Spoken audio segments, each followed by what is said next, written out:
Senyora Marina Llançana parlarà en nom d'Esquerra Republicana de Catalunya. Moltes gràcies, senyora presidenta. Jo voldria afegir-me també a la benvinguda que han fet els companys que m'han precedit dels representants d'aquesta entitat impulsora d'aquesta proposta de resolució, els Amics del Camí.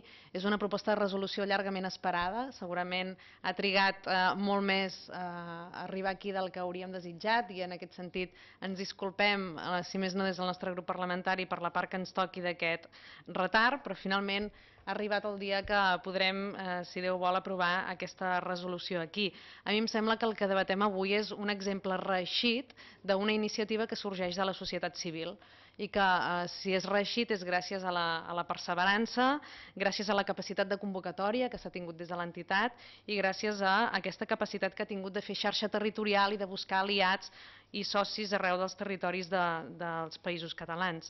L'objectiu d'aquesta proposta de resolució que avui aprovem és que el Parlament reconegui aquesta bona feina que ha sorgit de la societat civil i m'agradaria destacar el que per nosaltres són 4 virtuts, 4 punts forts d'aquest projecte. Al marge d'aquesta capacitat de mobilització i aquesta capacitat de fer xarxa que ja he esmentat, ens agradaria destacar en primer lloc que és un projecte que parteix d'un profund respecte al territori i respecte al medi ambient. Per tant, 2 valors que a nosaltres ens sembla que sempre val la pena potenciar. En segon lloc, que és capaç de sumar cultura, paisatge, història, turisme, gastronomia, espiritualitat, és a dir, que és capaç d'unir tota una sèrie de valors i de potencialitats molt importants totes elles.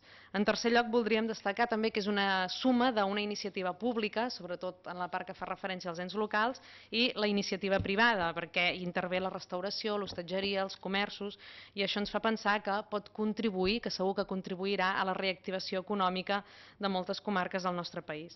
I en quart lloc voldríem destacar també que de fet parteix d'una cosa que ja existia de manera, en alguns casos, molt oculta, però que no s'inventen res, que no és artificial, que no és impostat ni és forçat, sinó que potencia allò que ja existeix i que no havia tingut prou difusió. Rutes, guies, tradicions, fins i tot es dona veu a historiadors locals o historiadors territorials que fins ara no havien pogut transcendir les seves fronteres més estrictament locals.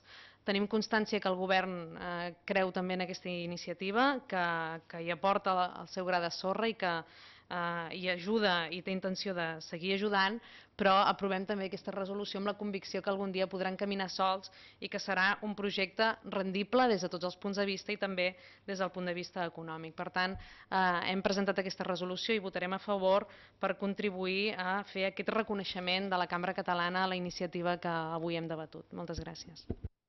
Gràcies, senyora Llançana.